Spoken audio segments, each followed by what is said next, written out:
मुल्क भर में नाफिज लॉकडाउन के सबब एक जानिब जहां मजदूर दूसरी रियासतों से जोक दरजोक पैदल, साइकिल, मोटरसाइकिल व दीगर सवारियों से अपने घरों की जानिब रवा दवा हैं, तो वहीं दूसरी जानिब इस सफ़र में कुछ ऐसे बाहिम्मत और इरादों के मजबूत बच्चों के वाक़यात भी सामने आए हैं जिसे सुनकर लोग हैरत ज़दा हैं। गुज़िश्ता दिनों रियासत बिहार के ज़िला दरभंगा की ज्योति अपने बीमार वालिद को साइकिल पर बैठाकर दिल्ली से दरभंगा तक का सफ़र किया था, जिसकी गूंज पूरी दुनिया में सुनी गई और लोगों ने उसके हौसले को सलाम किया। ऐसा ही एक और वीडियो वायरल हो रहा है जिसमें एक 9 साला मासूम बच्चा नेशनल हाईवे पर अपने वालिदैन को ठेले पर बैठाकर ले जा रहा है। इस बच्चे का नाम तबारक है और ये वाराणसी से अररिया तक अपने वालिदैन को ठेले पर बैठाकर लाया है। इस बच्चे की हिम्मत और हौसला का अंदाज़ा इस बात से लगा सकते हैं कि वह 900 किलोमीटर मसाफत तय करके एक आंख से माजूर वालदा और एक पांव से माजूर वालिद को सही सलामत अपने घर ले आया है। ईटीवी भारत का नुमाइंदा जब जौकीहाट असेंबली हल्का के ओदाहाट में वाक़ उस बच्चे के घर पहुंचा तो वहां बच्चे को देखने और उससे मिलने कई लोगों का मजमा लगा था और उसके हौसले की हर कोई दाद दे रहा था। इस बाबत तबारक ने बताया कि सफ़र में कई जगहों पर परेशानियों का सामना करना पड़ा, हालांकि कई लोगों ने उनकी मदद भी की। तबारक ने सफर की पूरी रुदाद ईटीवी भारत को सुनाई। खाने पीने का दिक्कत था, मोहल्ले वाले कुछ दे रहे थे तो हम लोग कितना दिन खाते। उसके बाद मैंने पापा से बोला, पापा चलिए गांव चला जाए, यहाँ पे कितना दिन तक रहेंगे हम लोग और कोई भी खिलाएगा तो कितना खिलाएगा। चलिए हम लोग चले। रास्ते पे हम लोग निकले तो बहुत दिक्कत हुई, हम लोग को खाने पीने का बहुत दिक्कत हुआ। उसके बाद हम लोग रात में पेट्रोल पंप पे रुकते इसी तरह कर के 9 दिन 9 रात में हम लोग ओदाहाट पहुँचे।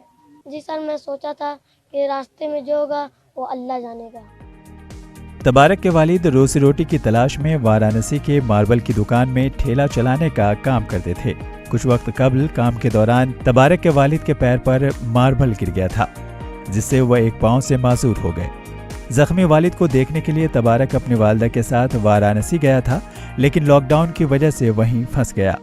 वक्त गुजरने के साथ साथ खाने पीने का सामान खत्म हो गया।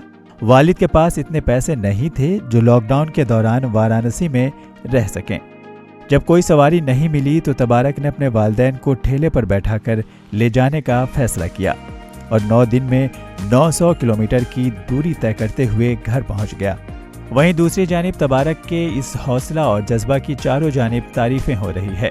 तबारक के घर ओदाहाट कई समाजी व सियासी तंजीम से वाबस्ता अफराद पहुंचकर बच्चे की हौसला अफजाई भी कर रहे हैं।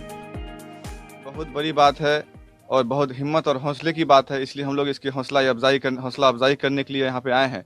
इस बच्चे ने आज फिर हम लोगों को श्रवण कुमार की याद दिला दी, जिस श्रवण कुमार की कहानी हम लोग किताबों में पढ़ा करते थे। आज ये बच्चा उस श्रवण कुमार की तरह अपने एक नाबीना माँ को और माजूर बाप को ठेले पर बिठाकर तकरीबन 700 किलोमीटर का सफ़र लगभग 9 दिनों में वाराणसी से अररिया का सफ़र तय किया है। ये बहुत काबिल तारीफ और बहुत हिम्मत वाली बात है। मेरी मांग है हुकूमत से, बिहार सरकार से, कि इनकी तमाम जितनी भी पढ़ाई लिखाई और जितने भी खर्च है, जब तक ये पढ़ना चाहे इनको पढ़ाना चाहिए और इसमें कोई भेदभाव नहीं करना चाहिए। तबारक अपने हौसले और हिम्मत के बदौलत आज अररिया जिला ही नहीं बल्कि पूरे बिहार में एक पहचान बन गया है।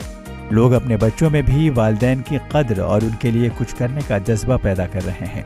जिस तरह तबारक ने अपने वालिदैन के लिए पेश करके एक नई मिसाल पेश की है, तबारक के हौसले और जज्बे को ईटीवी भारत भी सलाम पेश करता है। ईटीवी भारत के लिए अररिया से आरिफ इकबाल की खुसूसी रिपोर्ट।